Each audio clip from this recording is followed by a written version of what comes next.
another point from this is, I know you probably got the heat from the DEP as far as grass going into the storm drains, contaminating the bay, and this and that. How did you know that? Common sense. I've been around the block a few times. I'm not a young man. Me too. Pesticide applications. I have a pesticide license, as many of the members of my association does. We have about 60 members, so I can't speak for every landscaper on the street. You have some people that don't belong to the association. You have some people that don't act responsibly. Their employees don't act responsibly.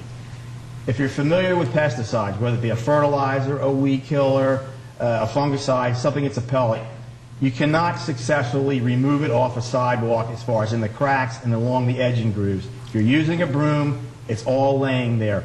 As soon as that property is irrigated or it rains, there it goes down the sidewalk, down the apron of the driveway, out into the street, down the storm drain, and exactly where the DEP is screaming and crying that we're contaminating the waters.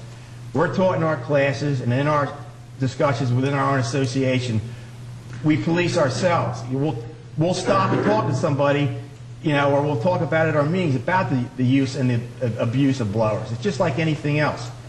I have photos here of city properties of Ventnor City, back by the Lafayette Avenue School, that have cut by city employees. Here we have dried grass clippings laying right on the storm drains, out by Kingsley Drive, out by the driving range. These are your properties. These are your employees doing this. So you can't fire your employees. You can't take away the riding tractors. Don't take away our blowers. Let us work with you. Let's work out some kind of agreement where we can work together.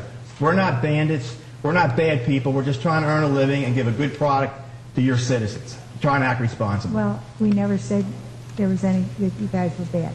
I know. That wasn't even our. But no. I know where the DEP is coming from. And a lot of times their intentions are overpowered by their ability to have a lot of power. They come in, they rattle our cage, they rattle your cage.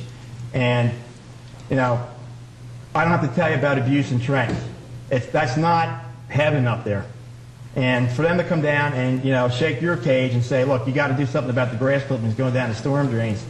The fact of the matter is not 100% of the properties in this town are actually maintained by landscapers. There are private individuals that cut their own lawns. And when you have a situation where cars are parked close to the curb, you can't even get in there with a broom to remove the grass clippings out of the street because you might have this much space unless somebody has the tires pinned against the curb. And if you're using a weed whacker or any type of lawn equipment, you got grass out there. At least with a blower, you can get it down by the driveway apron and bring it up onto the sidewalk. Same with the pesticides, blow them back up on the grass where they belong, not leave them in the cracks. So you're actually contributing to the problem with this ordinance as far as safety of our water and our intercoastal waterway. Well, thank you. All right, thank you. Thank you.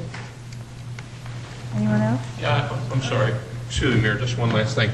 I don't want to miss the opportunity with some 30-some people here to remind them that next Thursday history will be made in this very room with your eminent domain bill and ordinance, and so I'd like to invite the public to make sure that they do attend because you've been able to, the two commissioners and mayor have been able to step up to the plate and tell the United States Supreme Court you may not necessarily agree with them. So we appreciate that here in Ventnor, and I hope the members will, or residents will attend.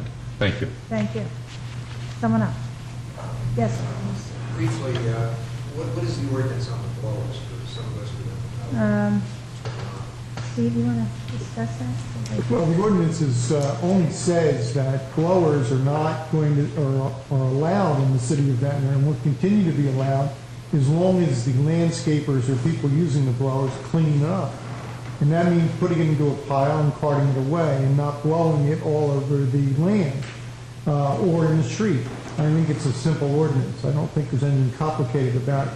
We're asking the people who do the landscaping and the owners of the properties to be responsible. That's all we're doing. And we've seen too many landscapers and individuals, not picking on landscapers when we're doing this, that blow the stuff out into the street and they don't care. They just blow it out in the street. And some of the bigger firms are the ones that are guilty of that. And I've seen it myself. So therefore, when we talk to Public Works, they indicated that it's a very simple thing to blow it into a pile, put a shovel down there, throw it in the bag, and take it out of there. That's simple. A excuse me, it does read though, at no time shall a blower be used on a public sidewalk, gutter, or street. Can we at least have it amended, it doesn't include the sidewalk?